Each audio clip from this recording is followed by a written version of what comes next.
పూర్వం క్షీరసాగర మదనంలో లభించిన అనేక వస్తువులలో లక్ష్మీదేవిని కౌస్తుభాన్ని శ్రీహరికి సమర్పించారు. దక్కిన సంపదనంతా దేవతలు తీసుకున్నారు. శ్రీహరి శ్రీదేవిని పెళ్లి చేసుకోదలిచాడు. కానీ శ్రీదేవి, "ఓ నారాయణ, నాకన్నా పెద్దదైన అక్క ఉంది.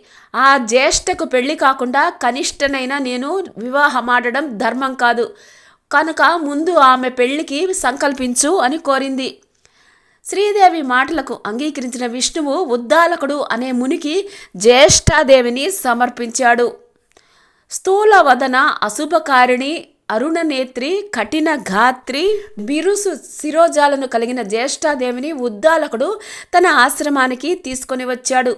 అయితే నిరంతరము హోమధూప సుగంధాలతోటి, వేద నాదాలతోటి నిండిన ఆశ్రమాన్ని చూసి జ్యేష్ఠాదేవి దుఃఖించింది. "ఓ ఉద్దాలక, నాకు ఈ చోటు సరిపడదు. వేదాలు ధ్వనించే, అతిథి పూజా సత్కారాలు జరిగే, యజ్ఞ యాగాదులు నిర్వహించే స్థలాల్లో నేను నివసించను.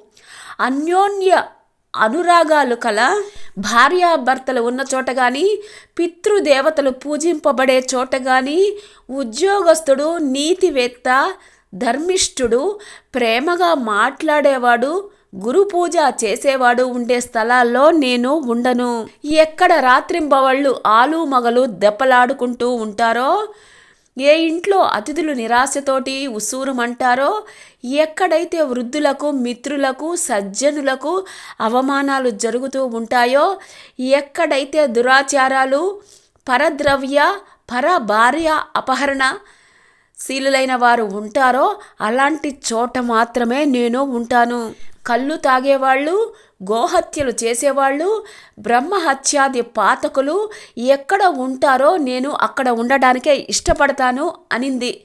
జ్యేష్ఠాదేవి మాటలకు నొచ్చుకున్నాడు ఉద్దాలకుడు. "ఓ జ్యేష్ఠ, నువ్వు కోరినట్లుగా నీకు తగిన నివాస స్థానాన్ని అన్వేషించి వస్తాను. అంతవరకు నువ్వు ఈ రావి చెట్టు మొదట్లోనే కదలకుండా కూర్చో" అని చెప్పి వెళ్ళాడు.